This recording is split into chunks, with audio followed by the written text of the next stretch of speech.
Hey guys, how's it going? Another bio today because it is a Monday, and this one is Kirk Langstrom's Batman, featured in Justice League Gods and Monsters, buys today on DVD or iTunes, whatever.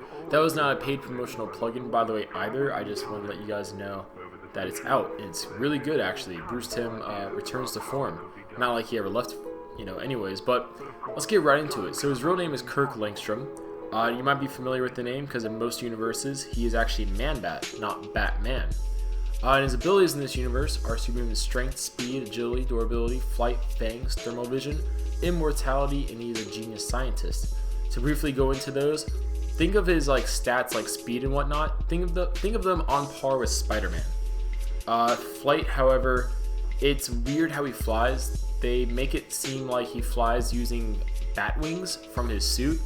However, in the opening of Justice League Gods and Monsters, he's clearly hovering and flying around just like Superman does and Wonder Woman does.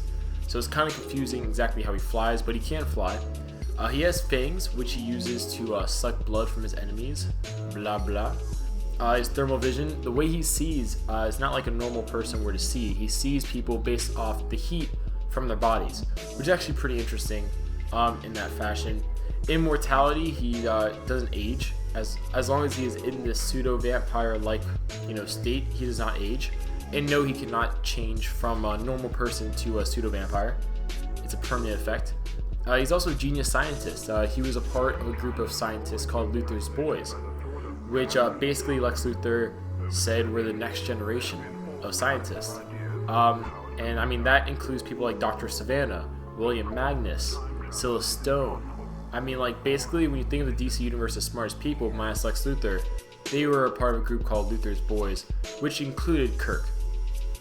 Kirk obviously being more of the biological, biochemistry, I'd probably say, field, in regards to all of them. So, let's get into the actual bio itself, shall we? Kirk Langstrom was born in Gotham City, one of the brightest minds of the next generation. He ended up going to Gotham University, his roommate being William Magnus. If you don't know that name or kind of sounds vaguely familiar, think Metal Man. Now, at an unknown time though, during these years, Kirk developed lymphoma, and to cure this, Kirk began researching into the venom of bats, believing that they would be able to cure it. And this took a lot of his free time at Gotham University, which his roommate Will tried making him very social and stuff like that. But instead of being, a socialite, he would try just, doing his research, which makes sense, he wanted to cure himself. So after graduation, immediately after graduation, Kirk started reaching critical stages of his illness. It got really bad to the point where he got desperate. And in his desperation, he begged Will to help him develop a cure. And the way they did this was they fused Will's research with nanotech and all that stuff with Kirk's research on bat venom, with the idea being if they could use the nanotech to strengthen the bat venom, I guess when it's applied to the cells by strengthening the cell walls, it would keep the bat venom from leaving the cells, or it would keep the effect on the cells. So the lymphoma would be killed, I guess, or at least not come back. So the cure worked on test rats without immediate negative effects. And while Will was saying they should test furthermore before they do human testing, Kirk got, really ill, so they decided just to go ahead and test it on him then and there. Now the cure they made did cure him of the lymphoma.